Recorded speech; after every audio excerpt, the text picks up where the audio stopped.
Well, Mali isn't officially on the agenda today, but of course it's going to be discussed because this is a pretty major development when it comes to EU, European, and African relations. So we've had this press conference this morning. People are still digesting the news, but of course that press conference had multiple audiences. On one hand, it was, of course, for the ruling junta in Mali.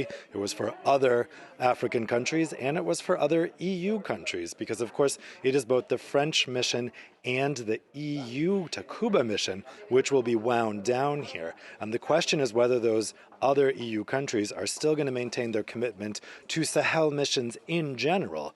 European Council President Charles Michel at that press conference this morning was really keen to stress that the EU countries, this EU mission was only leaving Mali, not the Sahel. They were going to move to neighboring regions. But that's not his decision to make. That's a decision for national capitals in the EU.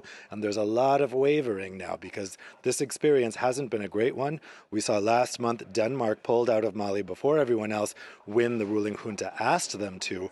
And so that's probably going to be discussed between EU countries on the sidelines of this summit, just how firm that commitment to these Sahel missions is. And Dave, the summit about to begin in about an hour's time. What's on the official agenda?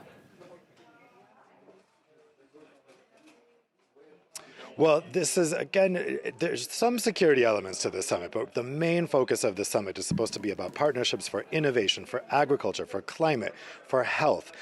This is supposed to be building on existing partnerships and starting new ones. There is 150 billion euros on the table here that Europe is supposed to be sending toward Africa, but they want guarantees about governance and transparency. Another thorny issue that they hopefully will get settled today is the issue of vaccines. African countries are very upset that the IP rights on these vaccines have still been restricted, so they can't develop them themselves, and that the European countries have not been forthcoming in what they promised in terms of deliveries of vaccines. Now, it's unlikely we'll see the EU change its position on vaccine patents today at this summit, but they may come out with some other pledges to invest money to build vaccine manufacturing facilities in Africa.